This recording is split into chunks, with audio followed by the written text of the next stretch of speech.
మోకాల నొప్పులకు ఎటువంటి సర్జరీ లేకుండా ఎపియాన్ పెయిన్ క్లినిక్ అందిస్తున్న అత్యాధునిక చికిత్స. మీకు భగవద్గీత శ్రీకృష్ణుడు ప్రవేశించలేదా? అని ఆ మహాస్వామి వారి ప్రవచనాల్లో అనేక పర్యాయాలు భగవద్గీత గురించి ప్రస్తావన ఉంటుంది. అసలు భగవద్గీత అనేటటువంటిది మనందరికీ కూడా మూలస్తంభం లాంటిది కదండి.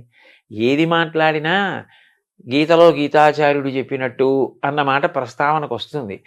ఎవరి ధర్మం వారు పాటిస్తే అన్నప్పుడు స్వధర్మో నిధనం శ్రేయ అన్న శ్లోకం జ్ఞాపకానికి వచ్చేస్తుంది. నిన్ను నువ్వే ఉద్ధరించుకోవాలి తప్ప ఎవరో వచ్చి ఉద్ధరించరు. నీ కర్తవ్యం నువ్వు చేస్తే నిన్ను నువ్వు ఉద్ధరించుకోవడమే. ఉద్ధరేణాత్మనాత్మానం ఆత్మానవసాదయేత శ్లోకం వచ్చేస్తుంది.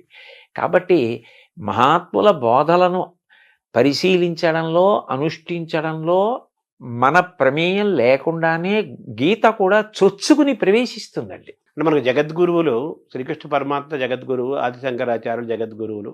అసలు మనకు కనిపించే తల్లిదండ్రులు మనకు పాఠాలు చెప్పే మార్గదర్శించే గురువులతో పాటు వాళ్ళు ఎక్కడి నుంచో మనకు మార్గదర్శనం చేస్తున్న జగద్గురువులు ఆదిశంకరాచార్యులు, వ్యాసుడు, శ్రీకృష్ణ పరమాత్మ కదా. అయితే మీరు ఇప్పుడు నాయకత్వ లక్షణాలు ఏర్పడటం, రీడర్షిప్ రెండో ఉన్నాయి మీకు. ఇవి ఎలా వచ్చాయి, ఎలా ఏర్పడ్డాయి? అవి ఈ కారణం చేత వచ్చాయి అని చెప్పడం కష్టమేమో కానండి.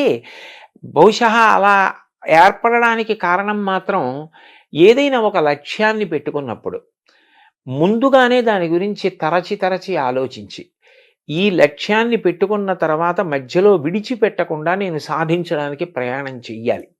ఎందుకనంటే ఒక లక్ష్యాన్ని పెట్టుకుని మీరు బయలుదేరారనుకోండి, మిమ్మల్ని పొగిడేవాళ్ళు, మీ వెనక నిలబడేవాళ్ళు, మిమ్మల్ని సమర్థించే వాళ్ళు ఎలా ఉంటారో, రాళ్ళేసేవాళ్ళు, దాని గురించి ఏమీ తెలియకపోయినా ఏవేవో మాట్లాడేవాళ్ళు కూడా ఉంటారు. హేతుబద్ధమైనటువంటి సలహా ఏది మన లక్ష్యాన్ని చేరుకోవడానికి పనికొస్తుందో దాన్ని స్వీకరిస్తూ మిగిలిన దాని గురించి అంతగా అంటకాగిపోకుండా వాళ్ళు నా లక్ష్యశుద్ధిని అర్థం చేసుకోవాలి అని భగవంతుణ్ణి ప్రార్థించి స్నేహభావంతో వాళ్ళ పట్ల ఉదాసీన భావం వహించడం అలవాటైతే మన ప్రమేయం లేకుండానే మనకి నాయకత్వ లక్షణం వస్తుంది. అందరినీ నడిపించగలం.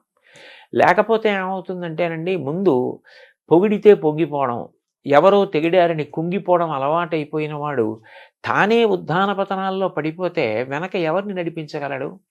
అప్పుడు తను ఏది అనుకున్నా దాన్ని సాధించడం అన్నది సాధ్యమయ్యే విషయం కాదు. మీకు నేను ఈ విషయంలో కొద్దిగా చొరవ తీసుకుని నన్ను నేను పొగుడుకోవడానికి కాదు, ఒక్క విషయం చెప్తాను. నేను మహాస్వామి వారి అనుగ్రహ భాషణాలు చాలా చదివా. ఆయన ఏది చెప్పినా సాధికారికంగా సంతోషంగా చెప్తారు. ఒక్కసారి ఆయన గోమాత గురించి చేసిన అనుగ్రహ భాషణంలో ఒక పీఠాధిపతిగా గో సంరక్షణ కొరకు నేను చెయ్యవలసినంత చేయలేకపోయానేమో అని నాకు బాధ కలుగుతూ ఉంటుంది అన్న మాట నేను చదివాను. నాకు చాలా బాధ కలిగింది. అంటే ఆయనకి ఇంకా గో సంరక్షణ విషయంలో తగినంత చేయలేకపోయానన్న బాధ ఉంది. అప్పుడు నా కర్తవ్యం అంటూ ఏమైనా ఉంటే ఆయన నమ్మిన వాడిగా నేను కొన్ని గోవుల్ని కాపాడడానికి ముందుకు వెళ్ళి, ఏదో నేనొక్కడిని గోవుల్ని రక్షించడం కాదు, గో సంరక్షణం అన్నదాన్ని ఎందుకు చెయ్యాలి అన్నది వ్యాప్తి చెందేటట్టుగా చెయ్యడానికి ప్రయత్నం చెయ్యాలి. అప్పుడు ఆయన సంతోషిస్తారనిపించింది. మొదలుపెట్టాం గోశాల.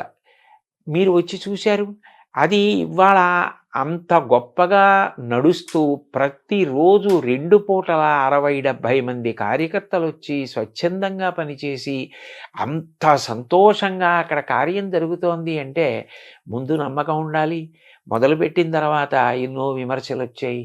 వెనక్కి లాగేవాళ్ళు వచ్చారు, ముందుకు తోసేవాళ్ళు వచ్చారు. ముందుకు తోస్తే పడిపోకుండా, వెనక్కి లాగితే తూలిపోకుండా నిభాయించుకుని పెద్ద ఆయన చెప్పిన మాట మనకుందన్న నమ్మకంతో వెళ్ళిపోవడంలోనే లక్ష్యశుద్ధి. అక్కడ నాయకత్వం తయారవుతుందండి.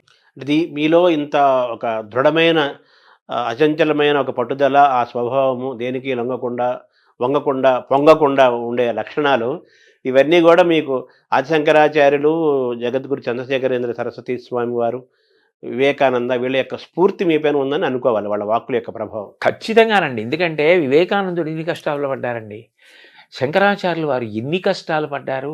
ఆయన్ని శారీరకంగా కూడా అంతం చేసేద్దామని ప్రయత్నం చేశారు. ఎవరి మీద ఆయన శత్రుభావన పెట్టుకోవాలి. అందరితో మాట్లాడారు. అందరినీ మిత్రుల్ని చేసుకున్నారు. చిట్ట చివరికి 32 ఏళ్ళు పూర్తయ్యేటప్పటికీ అందరూ ఆయన మార్గంతో ప్రేమతో కలిసి నడిచారు. ఆయన మీద ఒక కాపాలికుడు మంత్రప్రయోగం చేశాడు. ఆయన మీద ఎన్ని జరిగాయి, ఆయన వాటన్నిటికీ చెలించిపోలేదు. నిభాయించుకుని ముందుకు నడిచారు. జగద్గురువులుగా అంత గొప్ప స్థానాన్ని సంపాదించుకొని ఇవాళ ప్రపంచమంతా 2 చేతులెత్తి నమస్కరించి 32 ఏళ్ల వయస్సులో ఇన్ని చేయడం ఎవరికి సాధ్యం? శంకరాచార్యుల వారికి తప్ప. అంటోంది అంటే ఆయన కన్నా గొప్ప నాయకుడు ఎక్కడుంటారండి? చంద్రశేఖరేంద్ర సరస్వతి మహాస్వామి వారి జీవితంలో 90 పడి దాటిపోయిన తర్వాత కూడా ఆశ్రమధర్మం విడిచిపెట్టకుండా తోపుడు బండి పట్టుకుని సత్యదండాన్ని పట్టుకుని కాలినడకన వెళ్ళారు అంటే నిజంగా ఎంత స్ఫూర్తిదాయకమైన జీవితాలండి అవన్నీ. ఎంత నిబద్ధతతో ఆశయాలకి ఎలా కట్టుబడ్డారు. వారిని విమర్శించిన వారు ఉన్నారు ఆయన కాలంలో. ఈ వాదం తప్పు, భగవంతుడేమిటి, భక్తి ఏమిటి అన్నవాళ్ళు ఉన్నారు. కానీ ఆయన నమ్మినదేదో దాన్ని ఆయన అలా ఆదరించారు. అన్నిటికన్నా విశేషం ఏంటంటే ఇతరులను కూడా అంత గౌరవించారు. ఏదో తన భావానికి వ్యతిరేకించిన వాళ్ళని ఆయన ఎప్పుడు విమర్శించడం కానీ తక్కువ చేయడం కానీ చేయలేదు. నాకు మహాస్వామి వారిలో చాలా నచ్చే విషయం ఏమిటంటే ఒకసారి నాస్తికుల గురించి ఆయన మాట్లాడి ఆయన అన్నారు, భగవంతుడు ఉన్నాడు అని నమ్ముతున్నానని చెప్పి పాపం చేసేవాడి కన్నా లేడు అని చెప్పి లేడన్న భావనతో బతికేవాడు ఒక మెట్టు పైనున్నవాడే కదా. ఎంత గొప్ప స్పష్టత అండి. మనకంటే వాడు ఎక్కువ ఆలోచించాడని స్పష్టతే కదా. ఆయన సిద్ధాంతానికి కట్టుబడ్డాడు. ఆయన నీ సిద్ధాంతానికి నువ్వు ఎక్కడ కట్టుబడ్డావు? ఉన్నాడు అంటున్నావు. ఉన్నాడు అని అంటున్నప్పుడు ఉన్నాడన్నవాడి పట్ల భక్తి భయాలతో నువ్వు అట్లాగే గౌరవంగా బ్రతకాలి. మరి నువ్వు పాపం వైపు అందుకు అనురక్తుడు అవుతున్నావు. అలా అవ్వకూడదు కదా అని ఇటువైపున ప్రబోధము చేస్తూ అటువైపు ఒక సిద్ధాంతానికి నమ్మితే కట్టుబడ్డం అన్నది ఏదైనా కూడా అది వాళ్ళ గొప్పతనము అని చెప్పి పొగుడుతూ మాట్లాడడం నిజంగా ఆయన సామరస్యానికి, ఆయన మంచితనానికి, అవగాహనకి ఎంత మంచి ఉదాహరణ అండి. ఇప్పుడు మీరు చంద్రశేఖర సరస్వామి చెప్పారు. ఆదిశంకరాచార్యులు కూడా ఆ సీతాచలము కాలినడక నడిచి అనేక పీఠాలు స్థాపించి ఎంతో జ్ఞానాన్ని మనకు పంచి ఒక 1,00,000 మంది కలిసి కొన్ని వేల సంవత్సరాలు చేయని పని ఒక్కడు చేశారు కదా. అవునండి. ఆయన ప్రభావం చంద్రశేఖర సరస్వతి స్వామి మీద తప్పనిసరిగా ఉంటుంది కదా. ఖచ్చితంగా వారందరి ప్రభావం మీ పైన ఉంది. అవునండి, అంతే కదా. సుమన్ టీవీలో మీ పర్సనల్ అండ్ బిజినెస్ ప్రమోషన్స్ కోసం కింది నెంబర్కి కాంటాక్ట్ చేయండి.